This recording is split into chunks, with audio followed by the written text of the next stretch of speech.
Because, as Thomas Michel reminded us, Gulen has not, he says, written a systematic theology, but upon the twin pillars of sincerity and worship, Gulen has built a practical theology orientated towards a life of worship and service.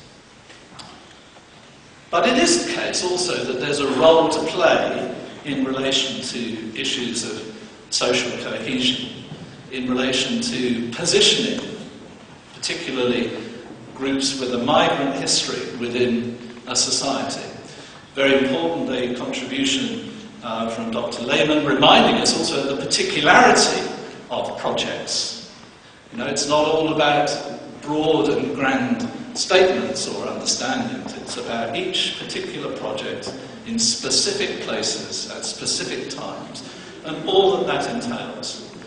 And what's significant out of that for me, see whether it resonates with you, is that it enables people to be in this context of modernity and pluralism, to be Muslims without apology, but also without heavy insistence on either Muslimness or ethnic inheritance.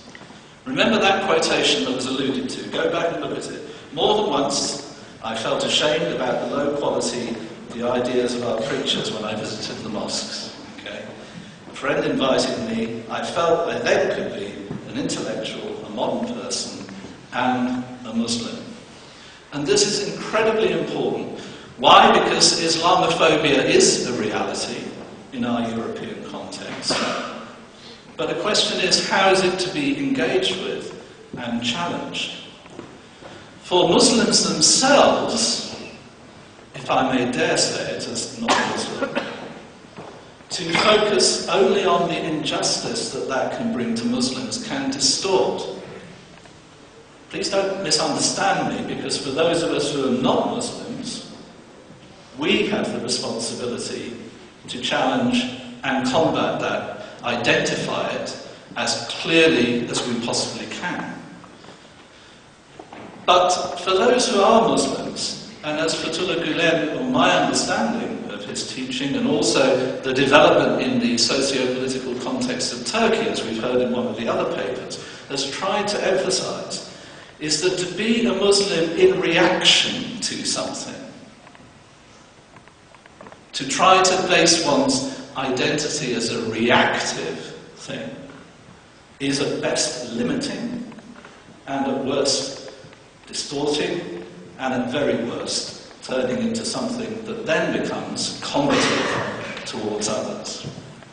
Whereas, to be able to be confident of being Muslim, not shaped by reaction, but shaped by the sources of Islam, by an emphasis on that which can be universally shared with people of other faiths and also goodwill of no faith, and a willingness to engage in practical projects together, and all that that entails in terms of being ready to be challenged mutually and to learn from one another.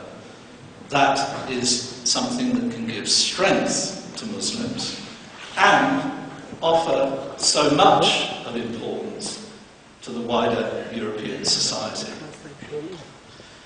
Then we've heard also about finance and organisation in the movement. In a way, the two things go together because, as has been pointed out in those two papers, individuals can only do so much. We can answer individual need that we see in individual ways. If we want to reach out beyond that, we have to somehow structure that. If we structure that, entails resources. Money is not something there in its own right. Actually, in the banking crash we perhaps see it really isn't there. But it's there in relation to the value that we give to it and what it is that we achieve through it. And the coming together of those two sides, finance and organisation, and thinking about that, both require, in any society that's certainly modernly structured, accountability. capabilities, readiness for a fair degree of transparency, being auditable by external bodies who have nothing whatsoever to do with one's own faith group perspective or whatever. And therefore are things that in themselves, while sometimes they can become constraining upon inspiration as a source of action, are nevertheless things which ought to give confidence to the wider society that it's possible to work cooperatively with groups that are religiously inspired, that don't necessarily do everything in a bureaucratized way, but can make an important contribution to the common good.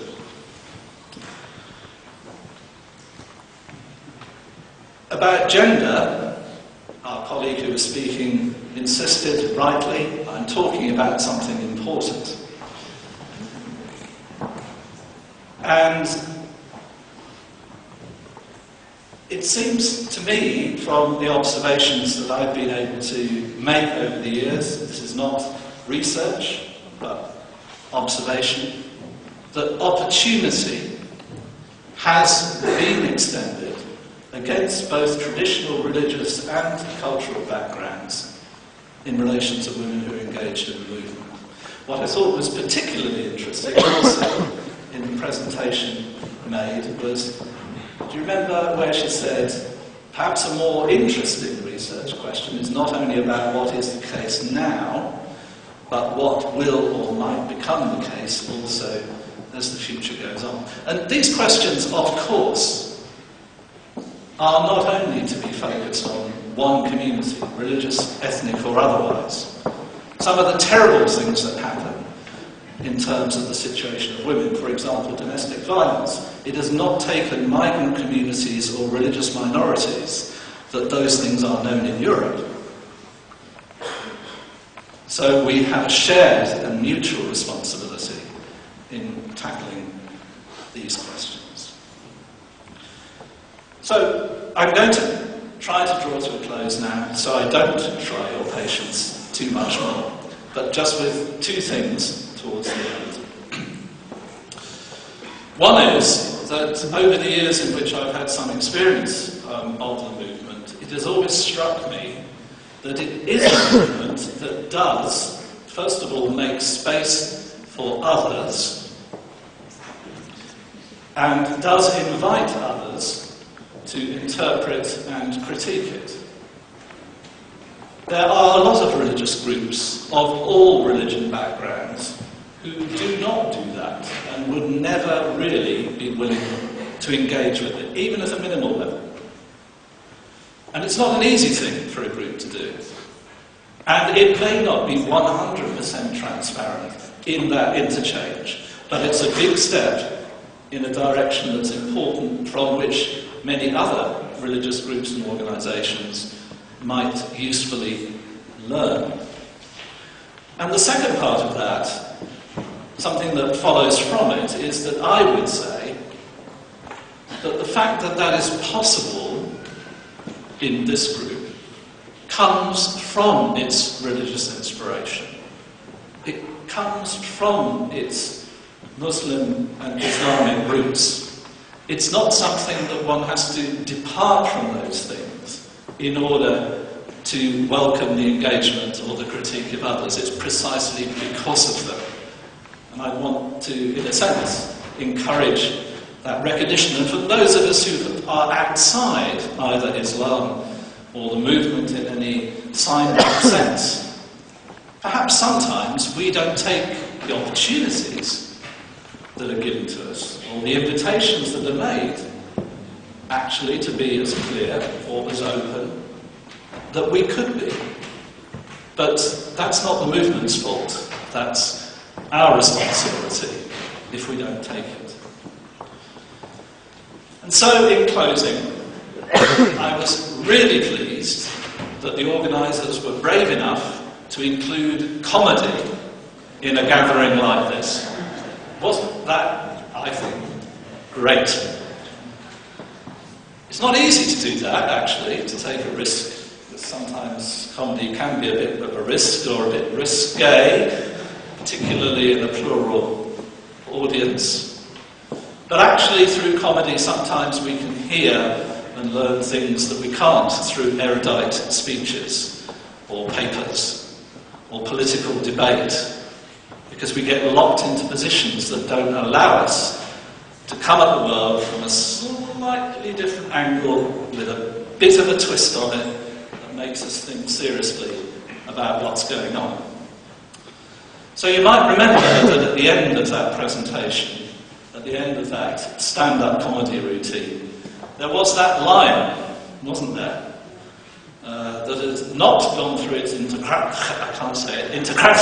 process, hadn't gone through it, and so ended up in the cage.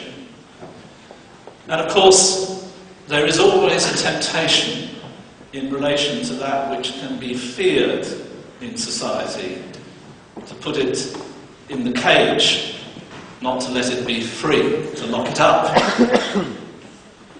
And of course, religion can, when it's bad religion, be very, very dangerous.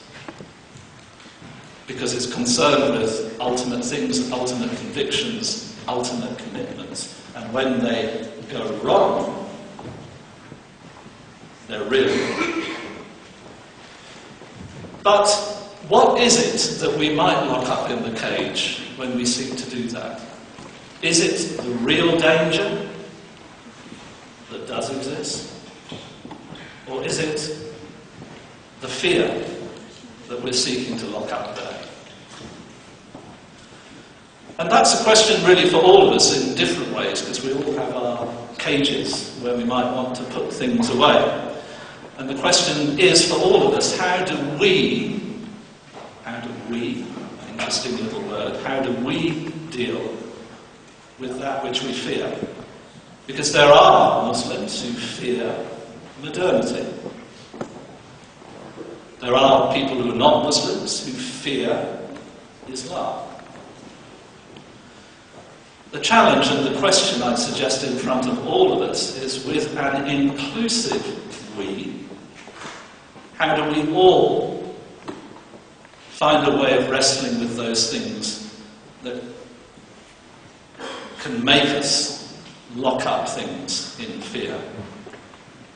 Can we find a way forward between the received and inspired values in religious traditions in our societies and the modernity in which we all live and which we all have to come to terms with, either embracing it, promoting it, or sometimes being anxious about aspects of it?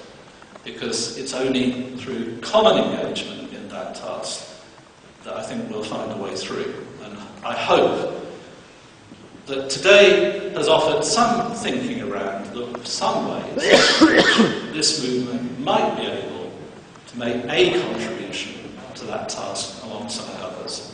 So thank you for all of the speakers, all of the presenters, all of you in the audience, the questions, debates that have gone on. It's been a good day together, I think.